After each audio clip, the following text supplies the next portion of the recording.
So the testing process, many fire departments across California have very different processes. Some contract out with third-party entities. Some do their own in-house test that has multiple components of it. I'm sure, Jeff, with the different fire departments that you worked for over the years, you've seen a combination of all that. Yeah, one of the things that I really encouraged our personnel to do, and we did it at both of Novato and also in South Lake Tahoe, is we had assessment labs for the entry level. And here was our thought process, or here was my thought process on that.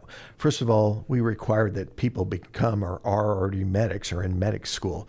So we figured that they didn't need to take a written examination because they were a paramedic and got to be smart to be a paramedic.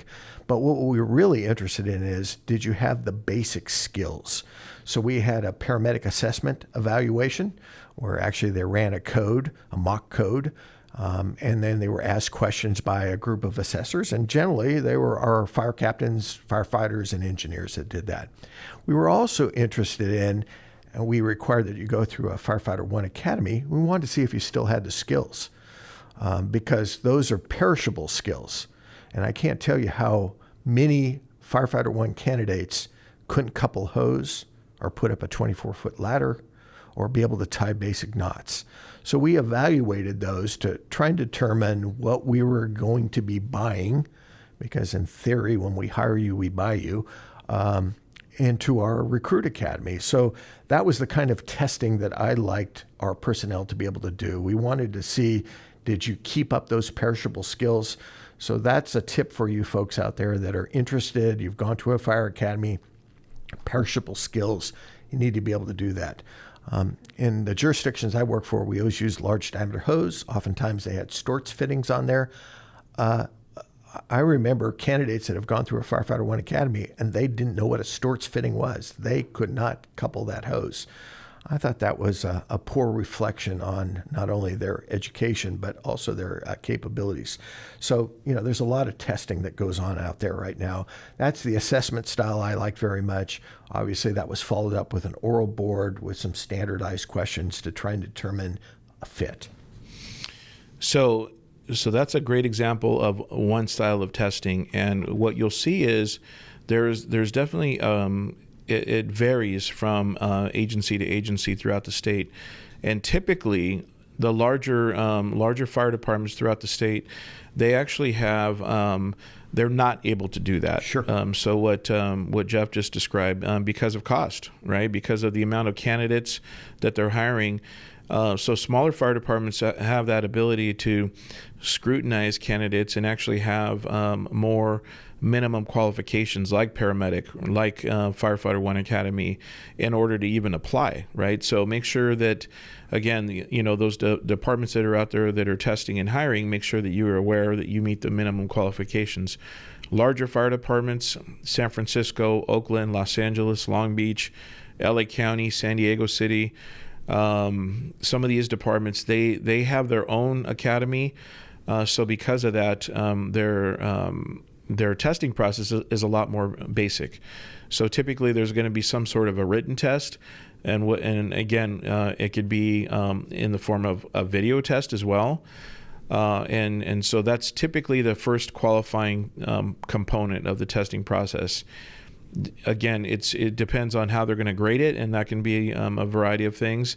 But that's the first hurdle in making it through the testing process. I know for me personally, I took many tests, and Long Beach in particular, I think there was 10,000 applicants, something like that.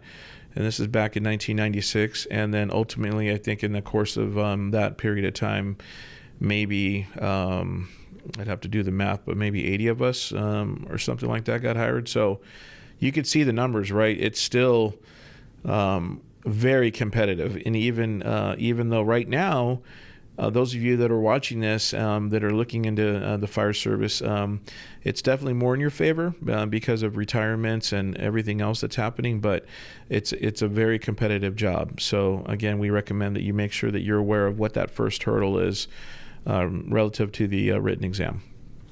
Talking about ancient times, when I was testing, I ended up taking 32 examinations in a 3-year period of time. I sat number one on 10 lists. I finally got my first job offer in the Central Valley. And then once I was hired, I had 4 or 5 other job offers, but I was anxious to take the one that I got first.